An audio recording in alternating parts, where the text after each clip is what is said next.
I want to introduce this morning April Stanley, who will be with us today. I think Wendy Newton is also in the background, and but they're going to go over the Individual Learning Plan Addendum, the ILPA. So I'm going to turn it over to April now. Welcome, April. Thank you, Dee Dee. Good morning, everyone. As Dee Dee said, my name is April Stanley. I am the Alternative Education Program Consultant in the Office of Continuous Improvement and and Support in the Division of Student Success. Okay, can you guys see the correct slides right now? Yes, we can. Okay, thank you. All right, you'll see me kind of looking to the side a little bit. I have notes on the presentation over here, so I'm going to be looking at those notes as we progress. So we'll start with, what is an ILPA? The Individual Learning Plan Addendum is an action plan that addresses the unique educational needs of a student upon entry into or exit from an alternative education program. It is intended to be, as its name says, an addendum to the individual learning plan. I know that sometimes there's a lot of confusion because the names are so familiar, but just kind of view it as an additional resource that can be utilized to meet the unique needs of alternative education students.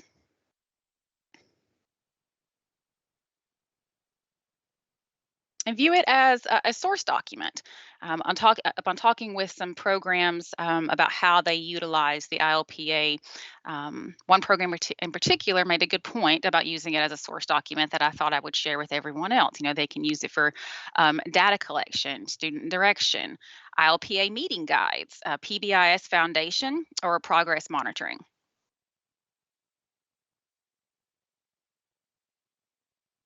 There's also sometimes a lot of confusion about who needs an ILPA. So we're going to clarify that a little bit here. Alternative students enrolled long-term, which is defined by your district. That's not always 10 days. That's just a KDE suggestion. In an A5 or A6 program, which is off-site, or in an A1 school with courses set up in an alternative classroom that is on-site. Students who have a 504 plan do need to have a completed ILPA, as the 504 plan's focus is academics. Students with disabilities and an active IEP, individual education plan, are not required to have an ILPA. However, the ILPA can be an excellent additional resource for these students.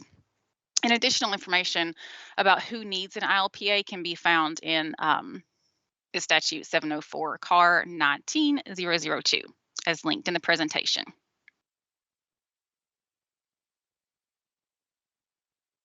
So we'll talk a little bit now about the different types of alternative programs. Off-site alternative programs are usually the most obvious. You can see the campus path there, and you can reference Section A of the Alternative ILPA Data Standards. An off-site alternative education program must have a location number, a designated alternative education school as type, and a state classification of A5 district-operated or A6 KSIS. Excuse me. This setup is based on new school requests or school update requests submitted via DASCAR, and students must be withdrawn from their A1 school and classes and enrolled into the A5 or A6 program. All student data must be tracked during enrollment in an alternative education program. This includes, but not limited to, attendance, behavior, grades, and demographics. And as linked there, you can reference KDE's KSIS data standards website for entering student data into Infinite Campus.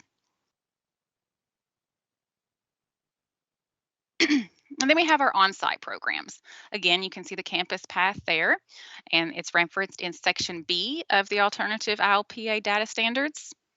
On-site alternative education programs must have course sections marked as 02 alternative classroom in the special type drop list for each content class offered to students. We've provided a screenshot here to kind of show you where that's at, because a lot of times that's overlooked. So we want to make sure that that is a distinction that we communicate. Students placed in an on-site program should be assigned to the specified course sections. And you can refer to the course data standards for additional data elements that must be completed for reporting purposes. So let's talk a little bit about what an ILPA transition team looks like and who should be involved in that. Anyone with a vested interest and influence in the success of the student should be on your teams. And that's going to vary by school and sometimes by student. So you'll want teachers who are involved in that student's success. Traditional and alternative school leadership representation should be involved in your ILPA team so that there is ongoing communication and about expectations and progress for those students. And of course, the student, their family or guardians, and a counselor, mentor, or therapist. Back to that program I mentioned earlier, they talked about a student who had a close relationship with a custodian who became, a very good friend and a mentor to this student who took part in the ILPA conversation.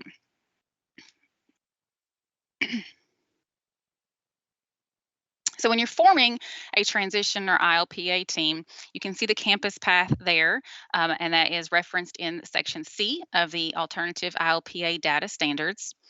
Team member data will populate the team meeting information within the ILPA. Enter all staff that will be participating in the transition planning for the student by using either of the two functions. The Find and Link New Team Member function. This option populates drop lists based on district assignments.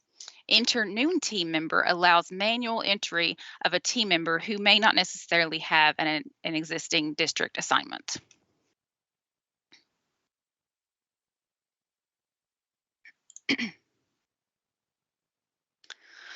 So what's in an ILPA? You're going to have behavior and academic goals, which can be social emotional needs or strengths and challenges. We'll have college and career readiness goals, transcripts, partial credits, assessment scores, and relevant documentation like graduation plans, transition plans, and sometimes legal documents. If you would find the information helpful for monitoring student progress, include it. Our students are very transient, and therefore, when we provide as much information as possible that goes with them through their transitions, we're going to boost their chances of success.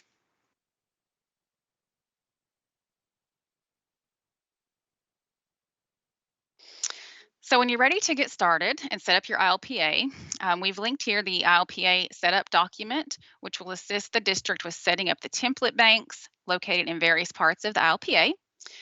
If your district has off-site programs, reference the Attribute Dictionary setup section of the ILPA setup document to populate the off-site drop list on the Plan Information Editor of the ILPA. Districts must grant appropriate users in the district and program access to the ILPA module. User access is a local district decision and will vary.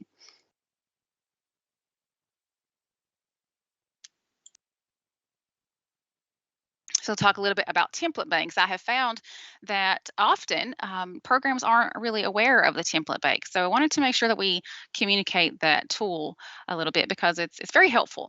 There are several text boxes within the ILPA criteria editors. If the data label has a paper symbol, and you'll see an example of that in just a moment, beside it, then a template can be created. Utilizing this tool will help expedite the ILPA completion process. The following fields within the ILPA have template banks made available by the district: criteria for re-enrollment, student strengths, student needs, goals and objectives.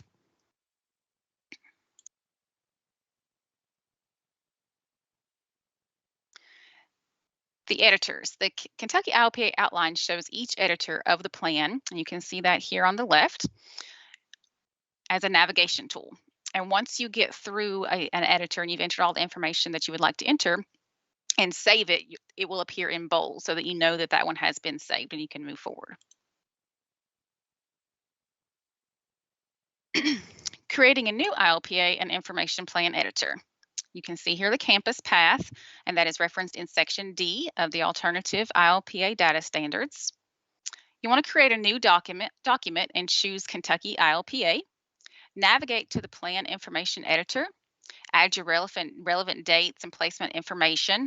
Note that multiple reasons for placements may be selected. The best practice is to enter an end date of 1 year from enrollment date, but that can be changed later. Since that end date is required to move forward, and we don't always know the end date, right? We can put an anticipated date of transition, but just to put the, like a year forward, and that can be changed.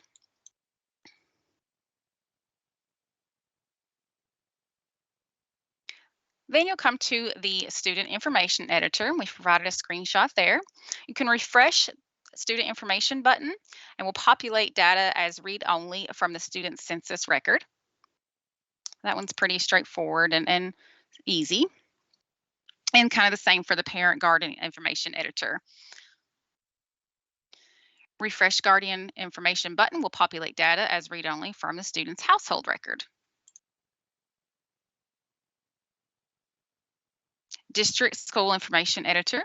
You select from the drop list the district and school in which the student is transitioning from. School details will auto-populate if selection is within the district. So if not, you'll want to go in and put that information in the beginning when you're working on the student's ILPA.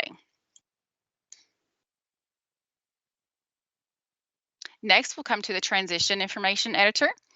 The anticipated date of transition will auto-populate from the Plan Information Editor that we talked about a moment ago. This section provides an overview of the criteria necessary for the student to meet their transition goal, and this will vary greatly by student and your type of program. As I mentioned earlier, we'll have an example here of what the template bank, like the paper symbol, would look like, and you can see that highlighted here.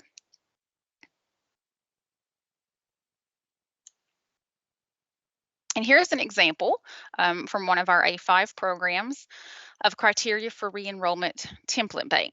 You'll see that this program has 3 main criteria that they focus on. They have a 45-day placement. It could be academic or it could be graduation. And you can see that you can go in and type in some additional information.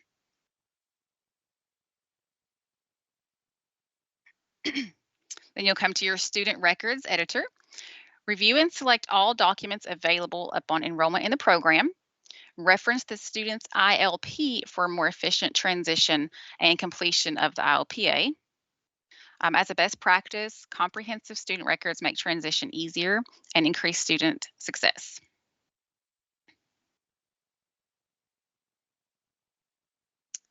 Next, we come to the Student Strengths and Needs Editor. Again, you'll see that the template bank options highlighted there. And remember that your district Infinite Campus person will have to help you set that up. Record students' academic or behavioral strengths and needs, and use your template bank options. This next slide is my personal favorite one. These are character strengths via the Character Institute. When I was having conversations with alternative programs about best practices for ILPA, I was told on more than one occasion that it's difficult to get students to kind of talk about themselves. Often alternative students are used to a lot of negative talk, so it's difficult to get them to see some positive in themselves. So I wanted to provide a document that talked a little bit, gave some examples that aren't, kind of, oh, this person is smart, this person is funny, a little deeper examples that could ignite some conversation with students and change the way our students see themselves with positive descriptive character strengths, and identify strengths that help students build on them to address their areas of need. Strengths and needs can be academic, behavioral, social, or emotional. And you can build a template from recurring themes.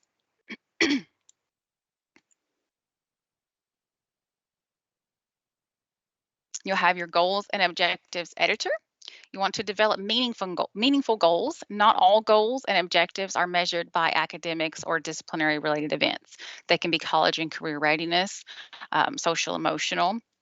And you would use your template bank to identify common goals used in your program and build those into your bank. And of course, updates can be made for individual students.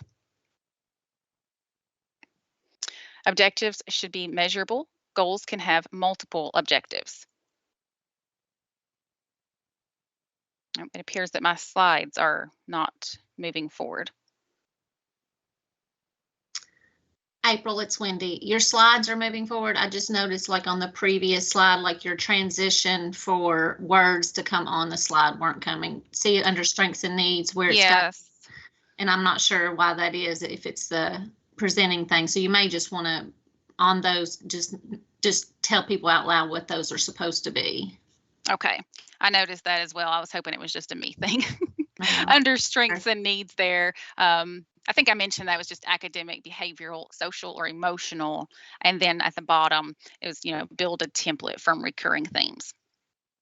But that document, I'm kind of glad we went back to this one. Actually, you can just click on that and it will take you to that website. There's actually surveys that students can take to kind of identify their strengths. It's a really neat survey and website. Thanks, Wendy, for letting me know.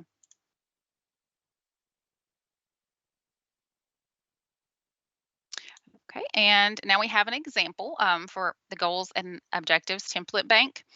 As mentioned, build a bank with goals and objectives that align with common initiatives of students in the program. And this example provided is the bank of an A5 offsite program with a minimum stay of 45 days. And you can see the different objectives they have under behavioral. They'll have attendance, communication skills, decision making, emotional regulation, etc.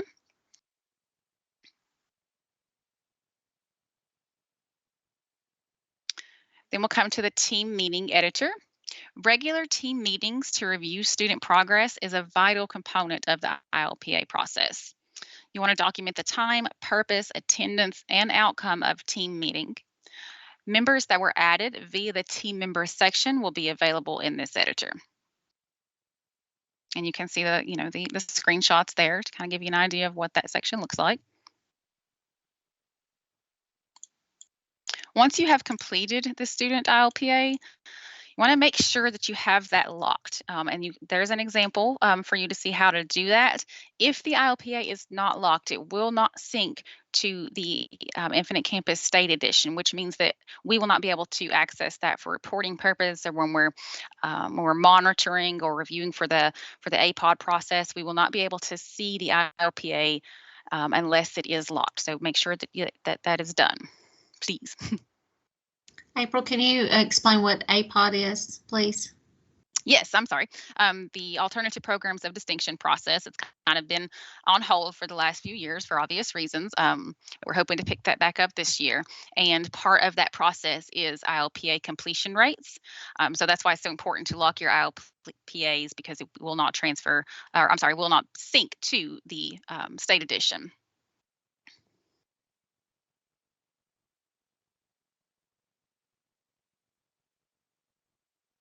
As I mentioned before, progress monitoring is an important component of the ILP process. You can see here the campus path, and that is referenced in section F of the Alternative ILPA data standards. You'll create a new document and select Create New Progress Report. Progress toward each goal and objective should be documented on a regular basis, and regular process monitoring is vital to the success of the ILPA and the student. Plan, act, review progress, and then make necessary changes and repeat that process. You can think of these steps as kind of cogs in a clock working together to meet the goals.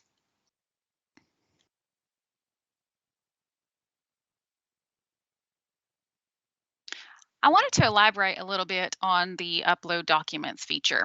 You can see the campus path here. There's been a lot of conversation about the types of documents to upload, and I've noticed a vast difference in programs in what's uploaded. So I wanted to give that a little bit of attention. The three main categories that I decided on was academic, personal, or additional information.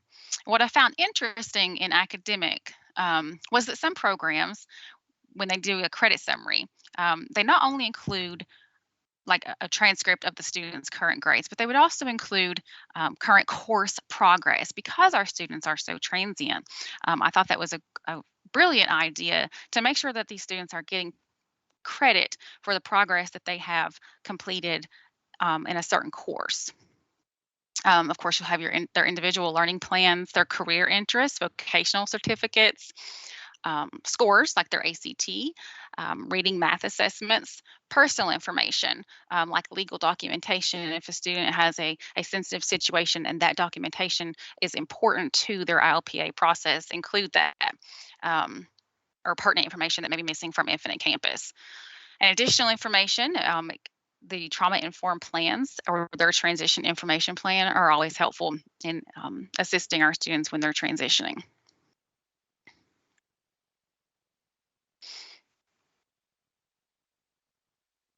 And finally, you have my contact information and Wendy Newton's contact information. And we've listed some additional resources here to help you with completing your ILPAs. And that's all I've got. Do we have any questions, Dee Dee? Yes, we have one question or a couple questions here. The first one, and a lot of people are interested in this one. So they're asking, where can you get that positive attributes graphic? I'm so glad! Yay! That that is when you click on the document in the slides, and those are uploaded, right? Right, Dee Dee. Everybody will get the copy of these slides. They actually went out to everybody that registered beforehand, so they should be able to. If there's a link in your presentation, they should be able to click on that link. But if they're available on the website or anything like that, you might want to give them alternatives. Yes, that link, if you click on that document in my presentation, it'll take you straight to the website, and that is via Character Institute. And like I said, there's surveys there you can take, and it kind of breaks down all those. And there's actually different ones for adults and youth as well. But that link should take you straight to it. VIA Character Institute. So I added it in Go Soapbox so that it's there. So Thanks, yeah, if you're in Go Soapbox and you just click on the question that was raised, you'll see the link when you open it up that Wendy added. You can cut and paste it into your browser. Thank you, Wendy. So we do have a couple other folks. They weren't really questions for you, but we've got folks that are having trouble with the program freezing, spinning. Is it happening? Is that something that, do we have any issues on Media Portal, Megan, that you're aware of? Let's see, this is Andy. No, everything's looking, we're all green. We're seeing, oh, just a sec, we do have something. There's something, it looks good inside our network, but YouTube's having a little trouble. It says that some people may have some buffering issues. But our network connection inside KDE looks good. So I think it's something in the outside world. All right, so bear with us. If you feel like you've missed anything today, I'll remind you this information is going to be recorded. So we're not having the problems on our end. So you should get a good recording when that does happen. So I know we've got a little bit more time before the next agenda item. So I wanted just to, without any more questions, April, are there some things that, or you or Wendy, that you get questions about a lot around this that maybe we could kind of hit on now when we've got some a captive audience? A lot of the questions I get, and that's why I kind of meant to, or kind of emphasize the long-term placement. As I mentioned, KDE's suggestion is that students who are in a program for 10 days or more have an ILPA, and that's not always the most feasible option. So we wanted to just clarify that long-term varies by your district. So just find out what that means in your district. That's something that I hear, that I get a lot. Wendy, anything you the can think of? The long-term placement, I would agree. And that should be, if you have an alternative program in your district, long-term placement should be defined in your board policy. Yes, KDE recommends 10 days, and I will elaborate on that a little bit. Whenever we are running reports here at KDE for the alternative programs of distinction that April mentioned, or for monitoring, if your district is being monitored, for the statewide consolidated monitoring, we do have to use the 10-day criteria. We have to pull it from something. So we use the KDE recommended 10 days. But again, that is local district policy. So if you're being monitored and you want to, or you're applying for an alternative program of distinction, feel free to to send April prior to that. Like if your district has in board policy that it's that long-term placement is 20 days, and then we can run your report based on the 20 days. So just keep that in mind. Again, if your considering long-term placement. A lot of the other questions that we get, sometimes we have a lot of questions around the on-site alternative programs. And that one is a little more complicated because those kiddos are still enrolled in your A1 school. Sorry, I just realized I don't have my video on and I don't know that I need it, but I'll turn it on anyway. The on-site programs, they're still enrolled in your A1 schools, but for monitoring at the KDE level, the way that we are able to pull that data and the way you in your districts in your A1 schools are able to distinguish those students from the rest of the student population is by setting up those course sections. So any course that is offered in your on-site program should have a section set up that has the classroom or the special type of alternative classrooms selected. Now, in the data, many times I see a lot where districts are confusing that selection with a alternative classroom for special education students. Okay, so that is not the case here. There's a different selection for if the classroom is specifically for special education students. So when we're looking at that data, that's what I see the most. And when we're going in and monitoring, we're also seeing a lot of on-site programs. They have an on-site program, but they don't have that course setup selected. So that's a red flag to us because that definitely hides the data that we're able to pull from KDE, and then providing the assistance that you all need to make sure that those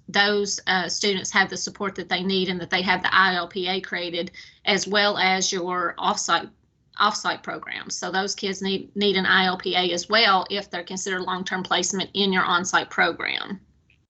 So I know that was a lot all at once, but we definitely see a lot of disparity in the on-site programs. And just like April alluded to earlier, when the students are in the alternative programs, off-site or on-site, all data is still required to be maintained. So if a student goes to an A5 program, all of the behavior, attendance, etc., that occurs at the A5 program should be entered into that school's enrollment information. So those are the big things that we see. We do have a lot of questions on user security. User security is a local district decision. KDE does not mandate that, but we do recommend that anybody that is working with that alternative program student and needs to support that student does have access to their ILPA, because as April told us, the strengths, the weaknesses, the goals, objectives, everything to help that student succeed should be documented in that ILPA. So if you're one of those people in the districts that's working with those students to help them to succeed, then you definitely need access to the ILPA.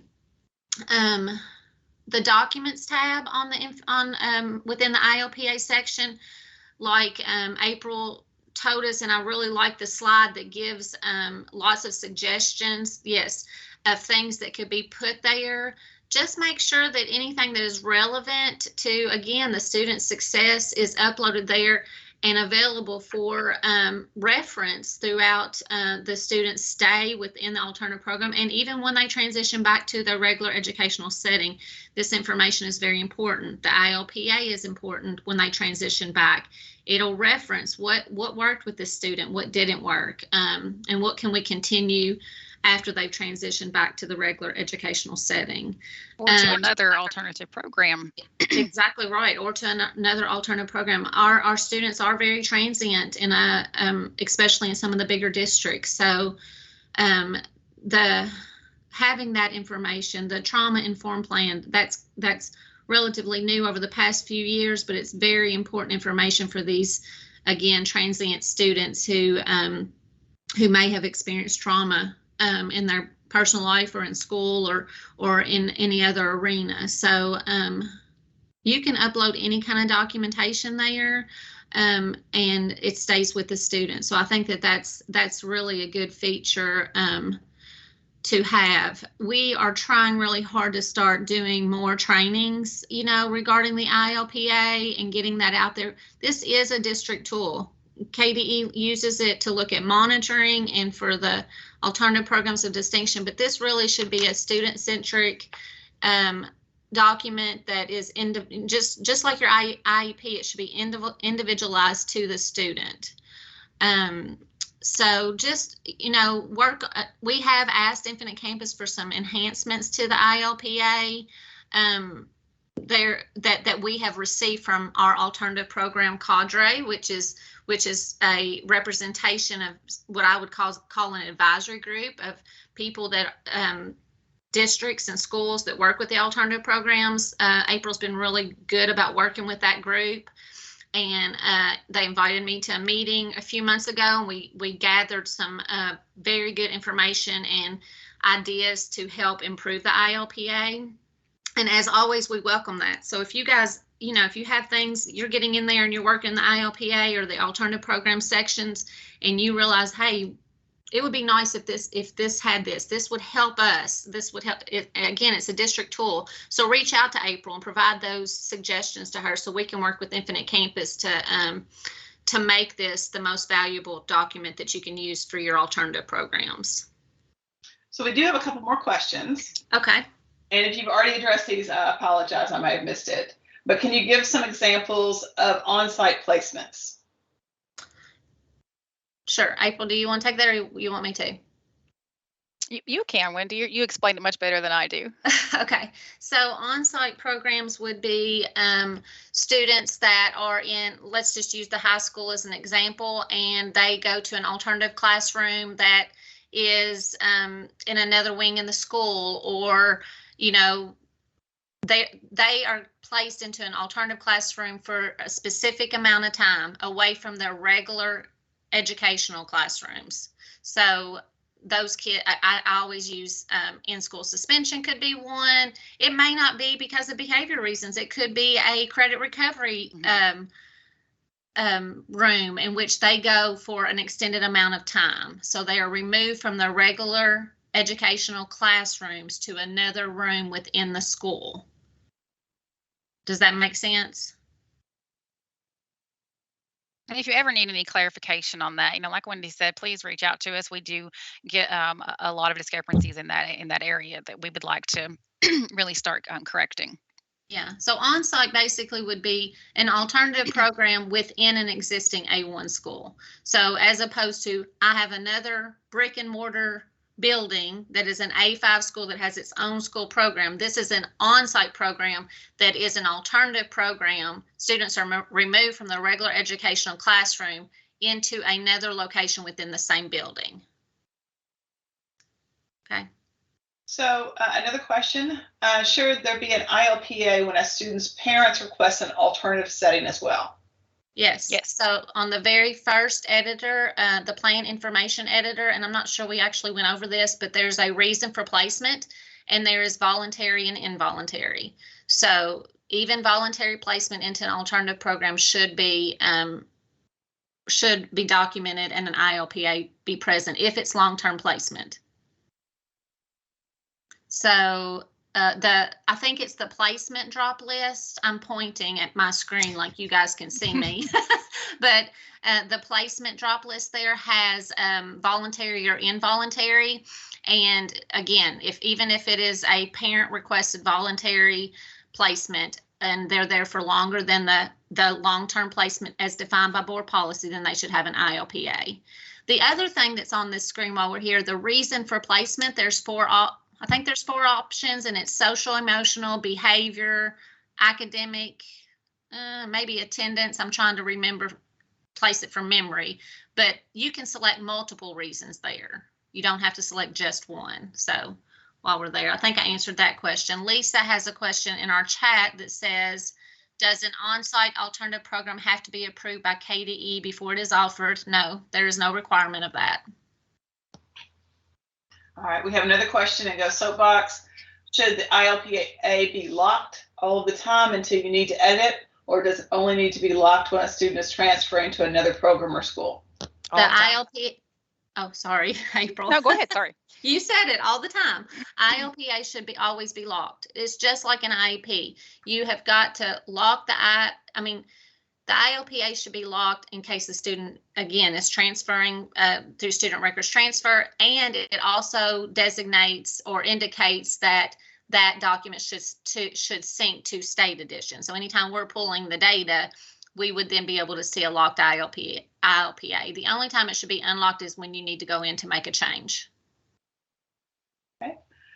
I'm out of questions and go soapbox. If anybody has, we've still got about 10 minutes. Feel free to go ahead and app.gosoapbox.com, and you can use KDE data as the access code. So if you haven't already, please log in and add your questions. Anything else you all would like to add? One more thing that just popped to my mind is when we were talking about the ILPA and requirements. So I get this question occasionally. Do I have to do an ILPA every year? So if you have a student that's there, you know, spanning a 2 school year period or multiple school years, you do not have to create a new ILPA each year. You would create a new ILPA, or you can even say a student transitions back to the regular educational setting and then they come back to the alternative program. You can take the previous ILPA, copy it, create a new start date on it, the date that they come back to the alternative program, and then update that ILPA based on the previous information and then new information coming in with the student as they transition back. So you don't have to do it every year. It's not like the IEP. You can go in and update that end date and just review it on a regular basis, like April said, through progress monitoring. And then again, when a student leaves the program and then comes back, you can copy the previous ILPA and update it based on their new placement. That was a good one, Wendy. All right. Anything else you all would like to add? We don't have any more questions.